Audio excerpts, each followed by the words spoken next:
Aujourd'hui, dans cette série de littérature orale, je voudrais faire une sorte de jonction avec mes travaux de musicien pour vous parler de ce qu'on appelle des fois le le concept, ou enfin, comment concevoir la création dans les arts. Alors, je n'ai pas lu beaucoup par exemple, peut-être de philosophes qui parlent de l'esthétique, des esthétiques, de la création. Je n'ai pas lu vraiment, je n'ai pas lu peut-être des philosophes qui en parlent, et donc je ne pourrais pas m'appuyer sur leurs idées pour en parler. De toute façon, je ne vais pas en parler à ce niveau-là, de toute manière, mais je voudrais en donner ma conception à moi de la création, et notamment dans le domaine musical. Parce qu'en fait, ce qu'on nous dit parfois, ce qu'un jour un ami à moi qui était très très très fondu de musique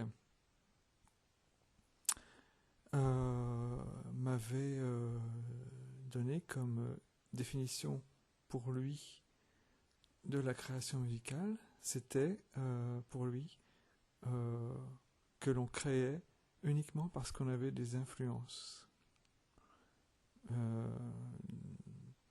constituées des artistes, des musiciens en musique qui depuis longtemps avaient travaillé dans ce domaine, bien sûr. Alors évidemment, moi je suis d'accord, en général et sans doute jamais autrement, on ne fait de la musique sans avoir écouté de musique avant, sans avoir premièrement étudié et donc écouté les musiciens. Voilà. Donc effectivement, plus on est amateur d'un domaine artistique, amateur d'un artiste, amateur d'un style musical, amateur de musique en général, comme on dit, mélomane, plus on aura des influences, normalement, puisque normalement notre culture musicale sera plus ample, et nous aurons des influences. Des influences, ce dont on aura hérité du passé, du présent aussi, quant aux travaux musicaux des autres artistes musiciens. Cet ami me disait, normalement, je crois, la création, c'est uniquement... la création, ce qu'on appelle la création, du coup, on pourrait peut-être mettre en cause ce terme de création, ou alors il faudrait voir dans quelle mesure il y a création et dans quelle mesure il y a autre chose. Cet ami me disait, écrire de la musique, composer, être musicien, c'est ça, c'est faire état de ses influences musicales. Alors,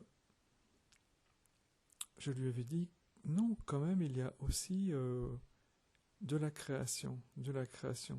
Quelque chose, des choses, beaucoup de choses qui viennent de la personne de l'artiste, de son individualité et de son...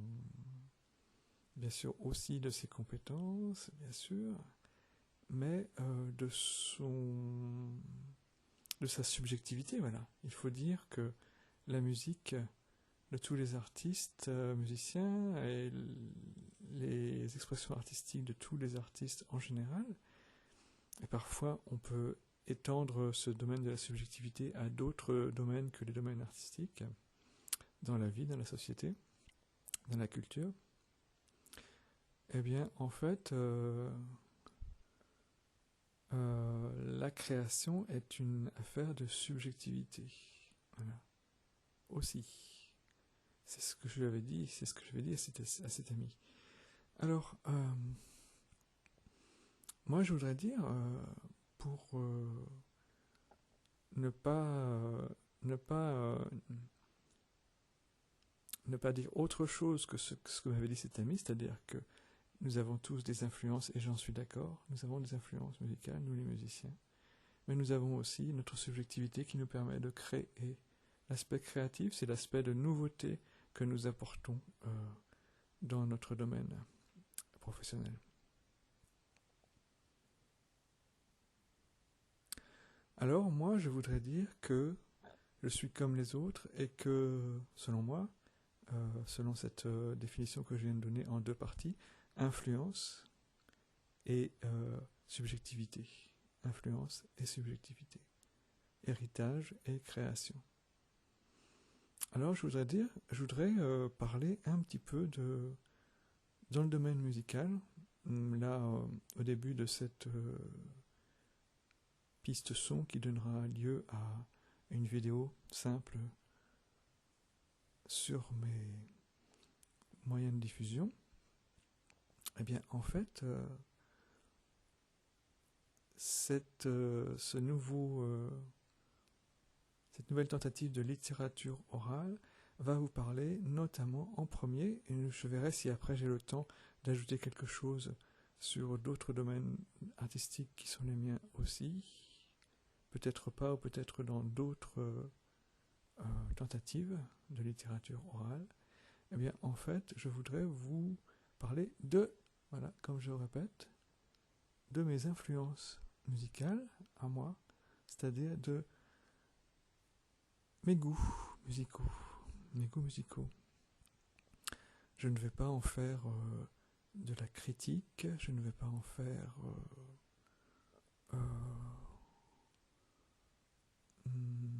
autre chose que vous parler de quelques noms de musiciens et de leurs œuvres qui sont pour moi des références dans ma culture musicale. Alors, ça serait peut-être plus simple si je vous parlais de mon histoire à moi avec la musique. Mon histoire à moi avec la musique. Alors, vous allez voir, comme toute histoire avec la musique, il y a une période où j'étais moins connaisseur de la diversité des créations musicales et des artistes, et où je dépendais plus de ce que je trouvais sans vraiment chercher dans les commerces, par exemple, comme enregistrement. Alors, je dois dire que mon premier kiff, comme on dit, kiff d'amateur de musique, quand j'étais adolescent, ça a été Pink Floyd. Pink Floyd, voilà. À l'époque, c'était la fin de leur carrière de groupe, avant qu'ils reprennent pour continuer cette histoire de Pink Floyd sans Roger Waters. Eh bien, c'était la fin de la carrière de Pink Floyd avec Roger Waters. Et dans mon adolescence, quelqu'un dans ma famille m'a offert l'album Dark Side of the Moon, voilà, qui reste comme une référence, notamment dans le répertoire de Pink Floyd et aussi dans l'histoire de la musique. Voilà. Dark Side of the Moon. Alors, les paroles étaient un peu énigmatiques. Les paroles de Dark Side of the Moon étaient un peu énigmatiques pour moi à l'époque. Premièrement parce que mon anglais n'était pas aussi bon qu'il ne l'est maintenant, et que je ne cherchais pas à traduire forcément les paroles de Pink Floyd avec un dictionnaire. Et parce que je ne connaissais pas le monde professionnel dans lequel évoluait Pink Floyd à l'époque depuis longtemps. Alors donc, Pink Floyd, ce que j'aimais, c'était dans Dark Side of the Moon, c'était le côté musique planante, voilà. Musique planante. qu'on retrouve certainement dans ma musique, enfin planante. Je veux dire, dans ma musique, il y a certainement un goût pour les nappes musicales, pour la note que je fais résonner assez longtemps, pas simplement à la fin du morceau, le plus souvent. Il y a le fait que ma musique n'est pas une musique qui incite à l'agressivité, des choses comme ça. Voilà. Bon. Dark Side of the Moon. Et puis ensuite, dans l'histoire de Pink Floyd, pas dans l'histoire de Pink Floyd, mais dans l'histoire de leur succès à la radio en France, il y a eu, je pense aussi, si je ne m'abuse, il y a eu, à la fin des années 70, il y a eu The Wall, voilà. Je ne comprenais pas tout non plus des paroles. Du côté de la musique, elle était moins planante et un peu plus agressive, un petit peu, on va dire, au sens artistique du terme. Et je ne comprenais pas toutes les paroles de ce disque non plus, de ce double album, The Wall.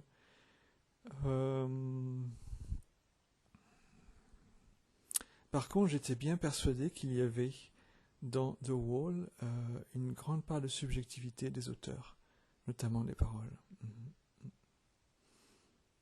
Alors, c'était pour vous dire que mon premier kiff musical, ça a été Pink Floyd. Mais en fait, à partir du moment où après j'ai grandi et où je suis passé à écouter la radio pour connaître les nouveautés sur une radio publique, France Inter, eh bien, en fait, à partir de ce moment-là, j'ai attendu mes 17-18 ans pour faire une rencontre avec cet ami dont je vous parlais précédemment, qui avait cette conception de la musique, c'est-à-dire faire état de ses influences musicales. J'ai rencontré cet ami qui avait une culture musicale qui était qui pouvait être en dialogue avec la mienne et qui était souvent la même aussi et avec qui nous pouvions nous apporter mutuellement des connaissances musicales et donc nous faire découvrir de nouveaux kiffs musicaux. Eh bien, cet ami-là m'a appris à connaître un autre domaine, on va dire,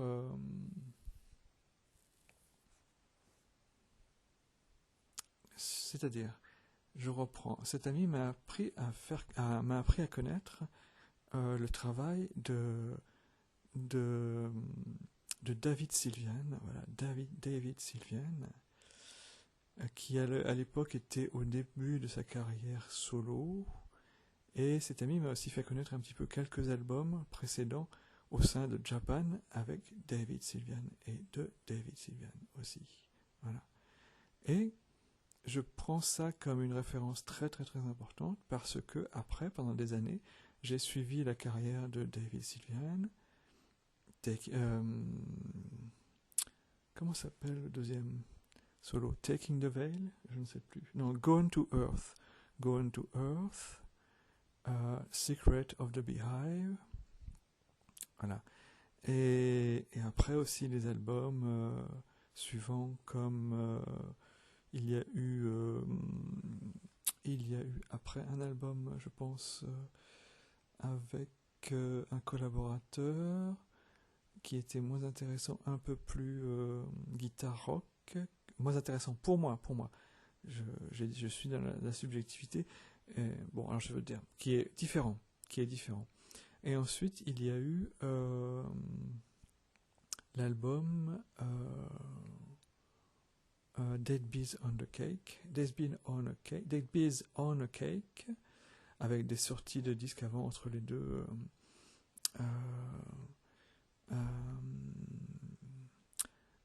Avec des travaux différents, par exemple pour pour illustrer sonorement, enfin non pas pour illustrer peut-être, mais pour accompagner sonorement Sonorement, ça se dit, au niveau de la musique, en fait. Euh, des installations, David Sylvian a fait ça pour les expositions, pour des artistes. Et ensuite, il a sorti Dead Bees on a Cake. Et ensuite, il a évolué vers une carrière de musicien indépendant des majors. Il a créé son label Samadhi Sound. Et ça a été plus tard la grande,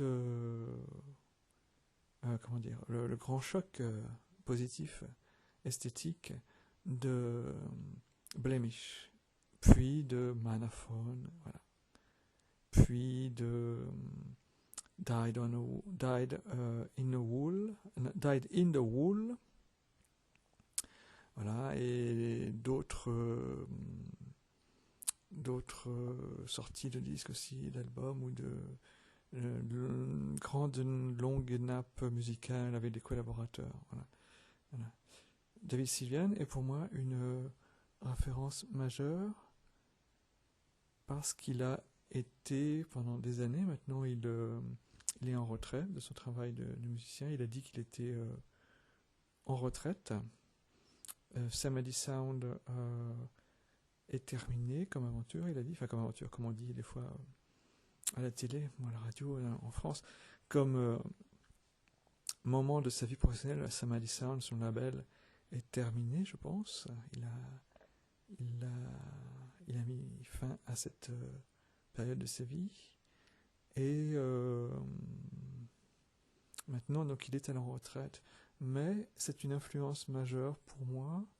Je ne veux pas dire que ma musique forcément fait penser à David Sylvian, parce que, premièrement, je dirais, moi aussi, j'ai ma part de subjectivité, mes compétences, mes moyens aussi, parce que je veux dire que je suis, on va dire, dans moi, même si David Sylvian n'a que 10 ans de plus que moi, 10 ans de plus que moi, il est né en 1958 et moi je suis né en 1968. Lui, il a travaillé dans sa vie tout de suite à sa grande passion, la musique, alors que moi je ne commence que tardivement dans ma vie finalement, relativement tardivement, et donc j'ai à faire, si je dois le faire,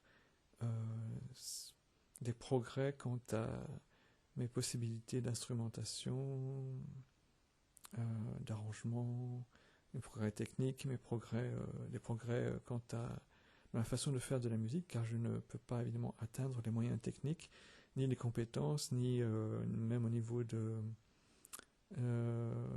autre grand point fort de David Sylvian, qui est sa voix incomparable. Je ne peux aucunement rivaliser, et ce n'est pas du tout mon but, mais j'ai quelque part, et sans doute beaucoup, dans ma subjectivité de musicien, quant au son, et même quant à l'esthétique des pochettes et des artworks et de tout ce qu'il a produit avec ses collaborateurs comme Chris Big ou je crois aussi Yuka Fuji, enfin voilà, dans le groupe des musiciens de Samadhi Sound. Il n'était pas le seul, voilà. Esthétiquement aussi, je pense que j'ai aussi été très très très en phase avec ces illustrations graphiques, picturales de ces albums, voilà.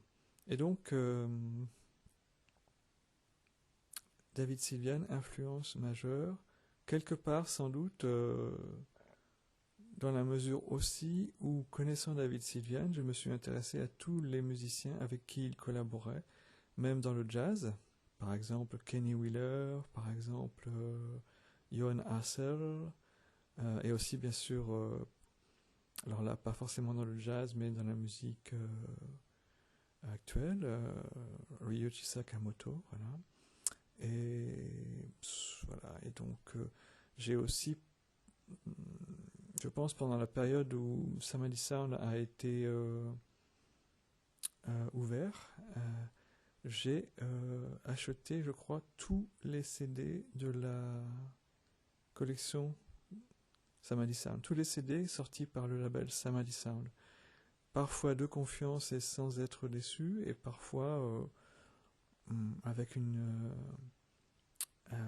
avec un vrai désir pour les musiciens, un désir d'écouter leur musique de la part des musiciens de Samadhi Sound. Ouais.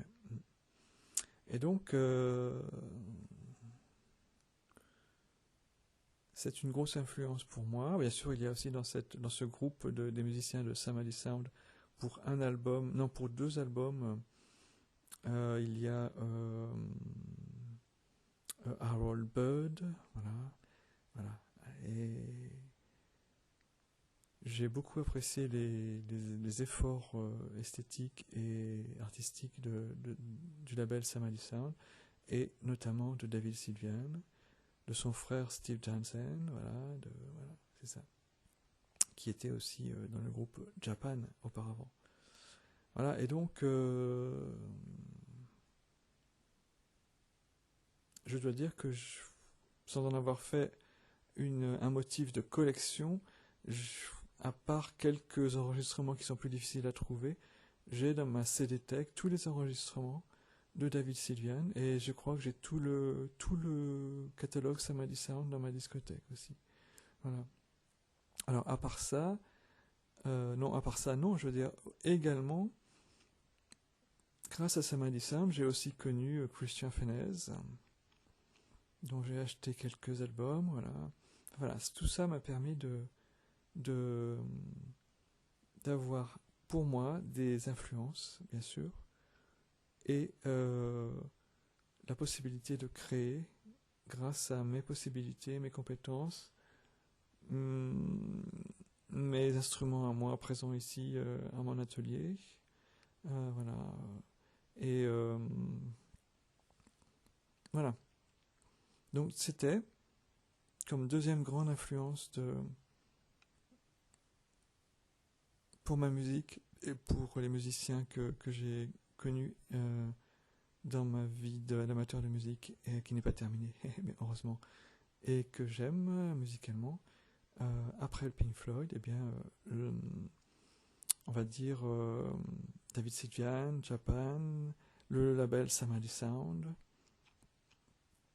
Ryoshi Sakamoto, Christian Fennesz, voilà, des musiciens qui travaillent dans une musique qui ne peut, à moi, que me plaire en général.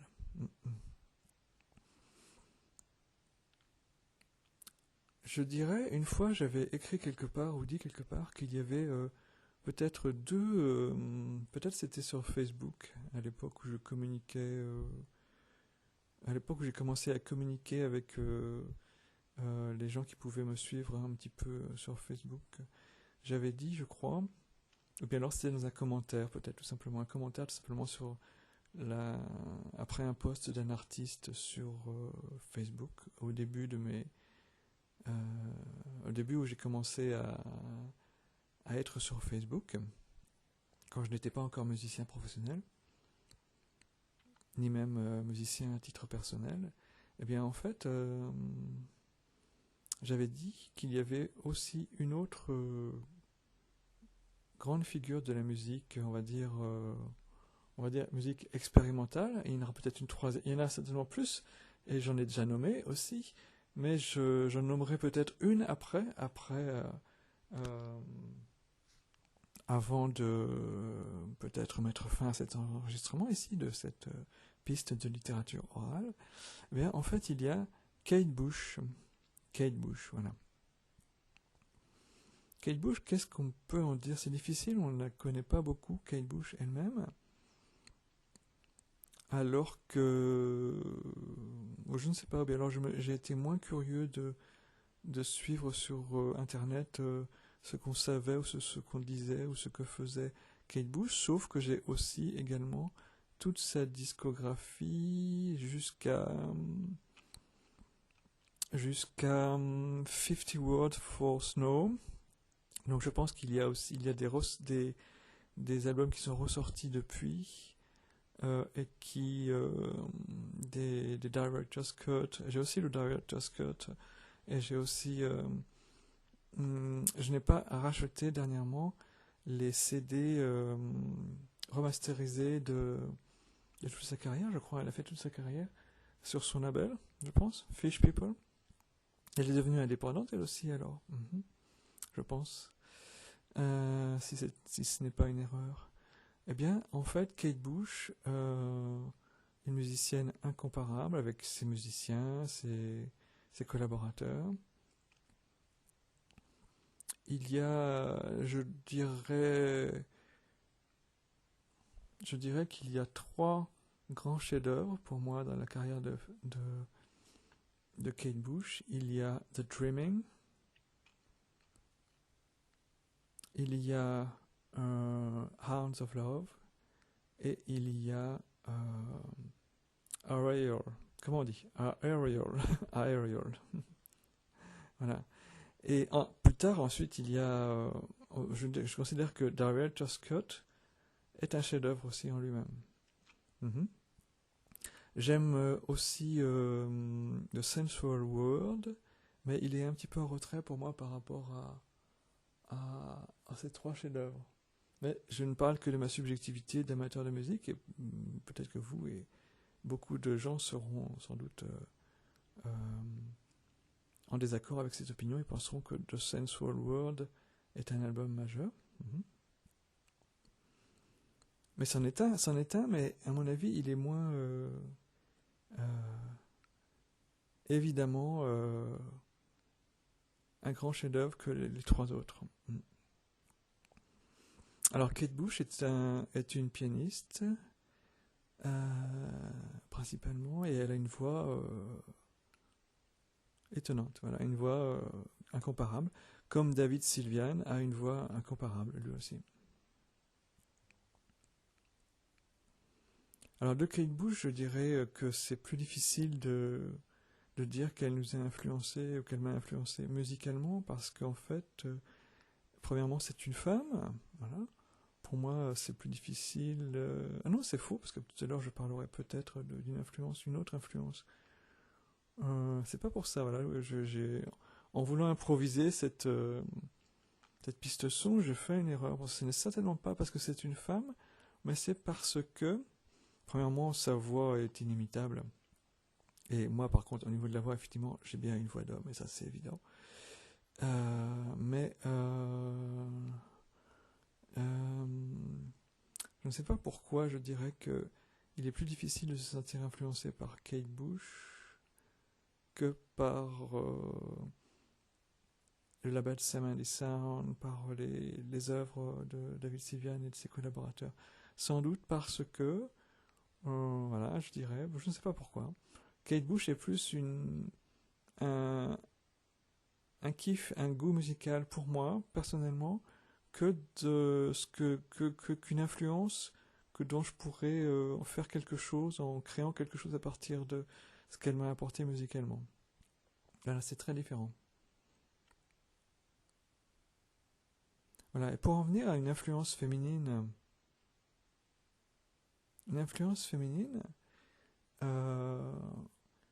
américaine cette fois-ci, dont là je peux dire qu'elle m'a influencé et que je peux en faire quelque chose à ma façon, moi, de temps en temps, et peut-être assez souvent. Je voudrais parler de Laurie Anderson. Laurie Anderson. Alors, musicalement, si on en parle au niveau de sa musique, je dois dire que c'est aussi une musicienne exceptionnelle. J'ai commencé à la connaître avec le CD Mr. Heartbreak. Mr. Heartbreak. Monsieur Crève-Cœur, je suppose, ça doit dire. Mr. Heartbreak, Monsieur Crève-Cœur. Et donc,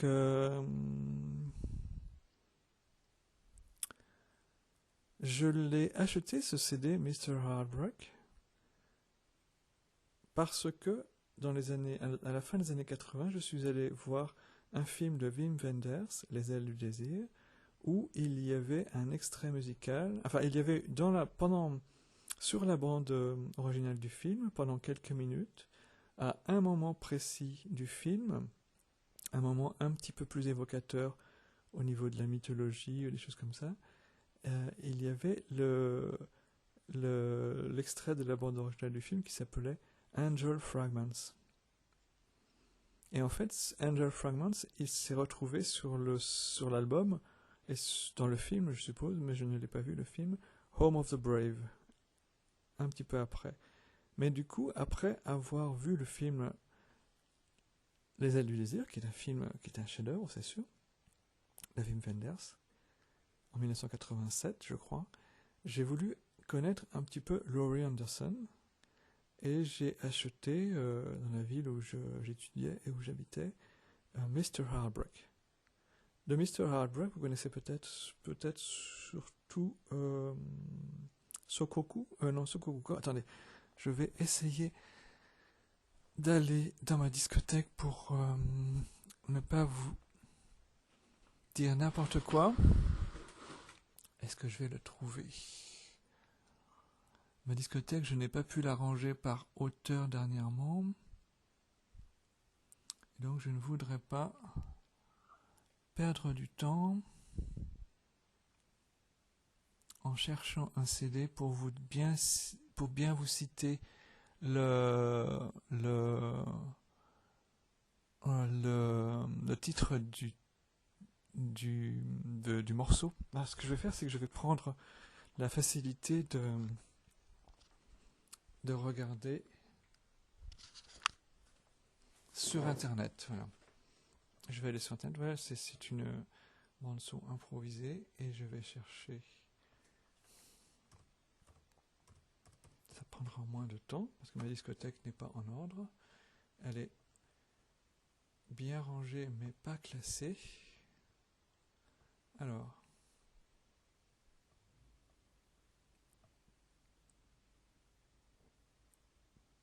Il faut quelques minutes.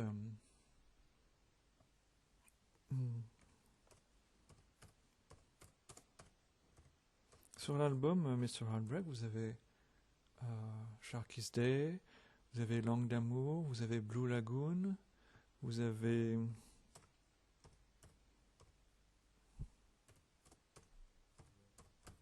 beaucoup de titres qui pourraient avoir fait, peut-être ils ont fait à l'époque, je ne sais pas, individuellement office de single avec un succès commercial, je ne sais pas. En tout cas, moi, l'album, je l'aime en entier. Alors voilà, Mr. Heartbreak, il y a... Ah non, Kokoku, pas Sudoku, Sukoku, Kokoku, voilà, c'est ça. Bon, voilà. Alors j'ai bien fait de rectifier l'erreur parce qu'elle aurait pu être désobligeante. Voilà. Bon, c'est parce que je ne parle pas japonais et je pense que c'est un mot japonais. Voilà. Et donc Laurie Anderson, après, j'ai suivi sa carrière en achetant ses CD jusqu'à dernièrement Heart of a Dog, jusqu'à Landfall.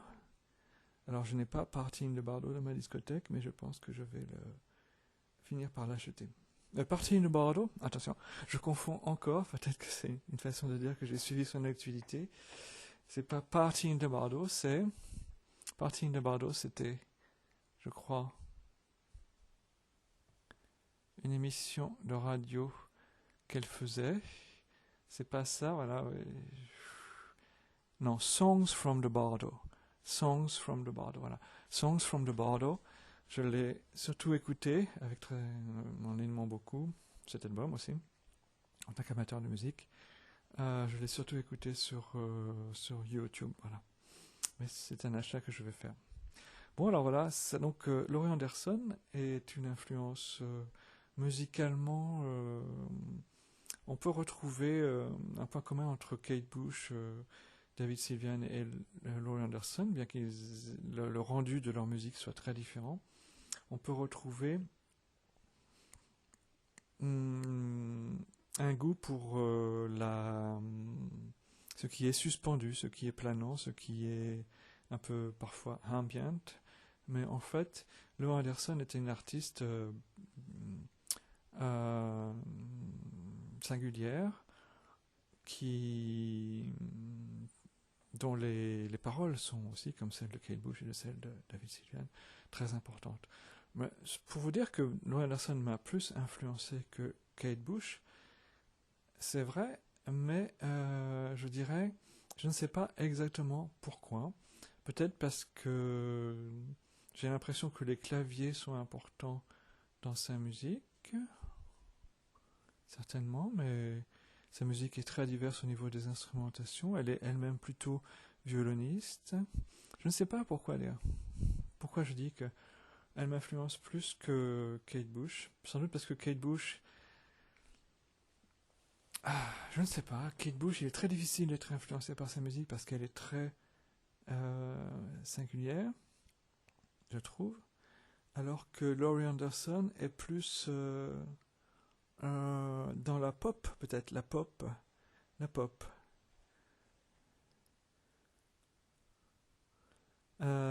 C'est bizarre, hein, je suis un petit peu confus parce que je voudrais dire comment Laurie Anderson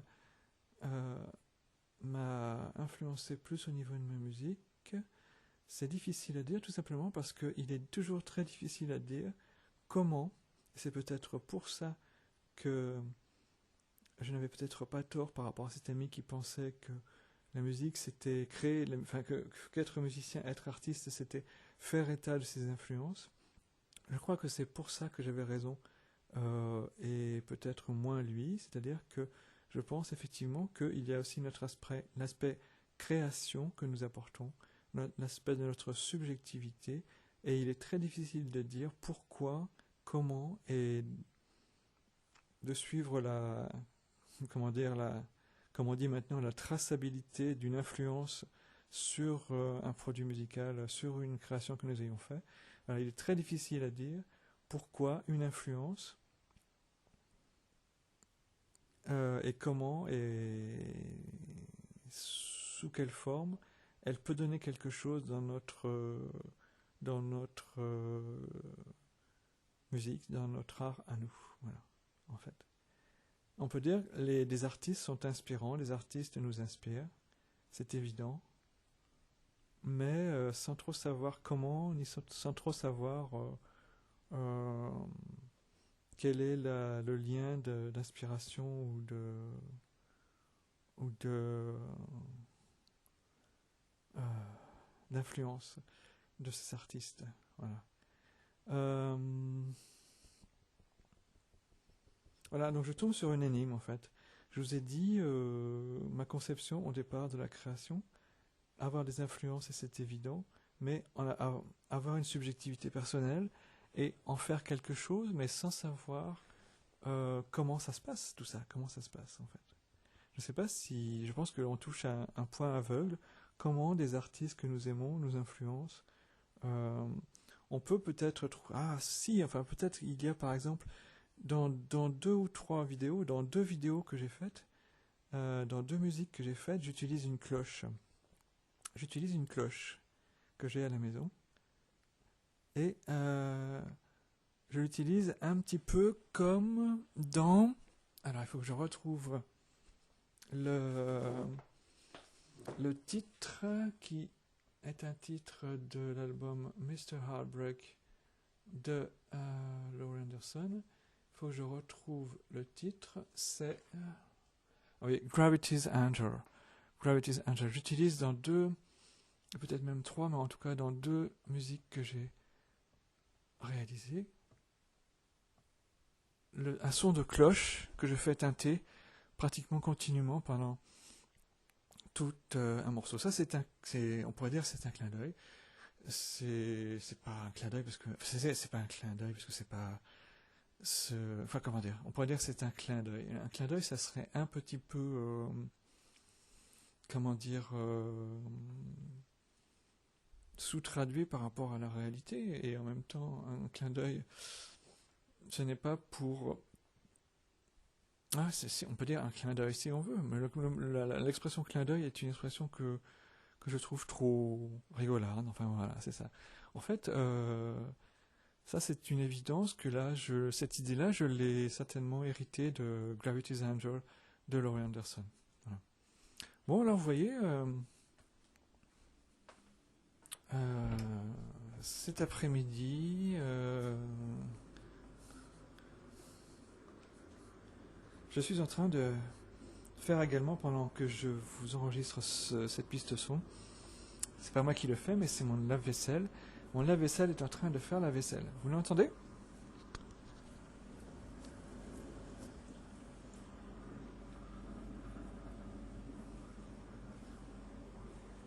Voilà, c'était ça, c'est du coup, c'est peut-être un clin d'œil. Voilà.